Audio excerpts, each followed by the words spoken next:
जय श्री राम। आमलकी एकादशी व्रत कथा। तो रंग भरी एकादशी, जिसे आमलकी एकादशी भी कहा जाता है, तो हिंदू धर्म में विशेष महत्व रखती है। यह एकमात्र ऐसी एकादशी है जिसका संबंध भगवान विष्णु के साथ साथ भगवान शिव और माता पार्वती से भी है।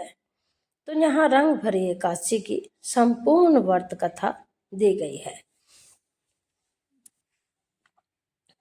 तो रंग भरी एकादशी व्रत कथा।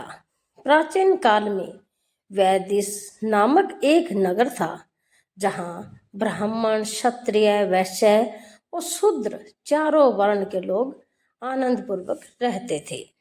उस नगर के राजा चित्ररथ थे, जो बहुत विद्वान और धार्मिक थे। उस नगर में कोई भी दरिद्र या कंजूस नहीं था। सभी नगरवासी विष्णु भक्त थे और प्रत्येक एकादशी का व्रत पूरी श्रद्धा से किया करते थे। तो एक बार फागुन मास के शुक्ल पक्ष की आमलकी एकादशी आई, तो राजा और प्रजा सभी ने मंदिर जाकर आंवले के वृक्ष की पूजा की और रात्रि जागरण किया। व्याध यानी कि शिकारी की कथा। उसी समय एक प्यासा और भूखा व्याध शिकारी मंदिर में आया। वह अपने परिवार का पेट पालने के लिए जीव हत्या करता था। भूख प्यास से व्याकुल होकर वह मंदिर के एक कोने में बैठ गया और विष्णु जी की कथा तथा एकादशी का महात्म्य सुनने लगा। तो उसने पूरी रात जाकर अन्य भक्तों के साथ जागरण किया। अगले दिन सुबह होने पर व्याध अपने घर गया और भोजन किया। कुछ समय बाद उस व्याध की मृत्यु हो गई। तो व्याध का अगला जन्म अनजाने में किए गए आमलकी एकादशी व्रत के प्रभाव से उस व्याध का अगला जन्म एक महान राजा के रूप में हुआ। उसका नाम वसुरथ रखा गया। वह अत्यंत बलवान, धार्मिक और सत्यवादी राजा बना। तो एक बार राजा वसुरथ शिकार खेलते समय जंगल में रास्ता भटक गया और एक वृक्ष के नीचे सो गया। तभी वहां कुछ डाकू आए और राजा को अकेला पाकर मारने दौड़े। उन्होंने राजा पर अस्त्र शस्त्र से प्रहार किया, लेकिन वह शस्त्र राजा को छूते ही फूलों की वर्षा में बदल गए। तभी राजा के शरीर से एक दिव्य देवी प्रकट हुई और उन्होंने उन सभी दुष्ट डाकुओं का वध कर दिया। जब राजा की नींद खुली तो उन्होंने डाकुओं को मरा हुआ पाया। तब आकाशवाणी हुई, हे राजन, यह सब तुम्हारे पूर्व जन्म में किए गए आमलकी एकादशी व्रत का फल है।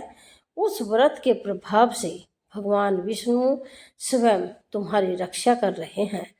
यह सुनकर राजा बहुत प्रसन्न हुए और वह वापस अपने राज्य लौटकर और भी श्रद्धा के साथ एकादशी का पालन करने लगा। व्रत का महत्व। तो भगवान शिव का संबंध काशी की परंपरा के अनुसार इस दिन भगवान शिव माता पार्वती का गौना कराकर पहली बार काशी आए थे, इसलिए इसे रंग भरी एकादशी कहते हैं। और गुलाल से बाबा विश्वनाथ की पूजा की जाती है। आंवले का महत्व। इस दिन आंवले के वृक्ष की पूजा होती है, क्योंकि माना जाता है कि भगवान विष्णु ने इसे आदि वृक्ष के रूप में प्रतिष्ठित किया था। पूजा विधि के मुख्य बिंदु क्या है? सुबह स्नान कर भगवान विष्णु या शिव जी के सम्मुख व्रत का संकल्प ले। आंवले के वृक्ष की दीप, धूप और नैवेद्य से पूजा करें। यदि आंवले का वृक्ष न हो तो आंवले का फल भगवान को अर्पित करें। रंग भरी एकादशी है, इसलिए भगवान शिव को अबीर, गुलाल अर्पित करना अत्यंत शुभ माना जाता है। ऐसी ही धार्मिक और पौराणिक कथा कहानियों के लिए आप हमारे साथ जुड़े रहें और हमारे चैनल को सब्सक्राइब करें, शेयर करें। ओम नमो भगवते वासुदेवाय नमः। जय श्री राम। कल फिर मिलते हैं।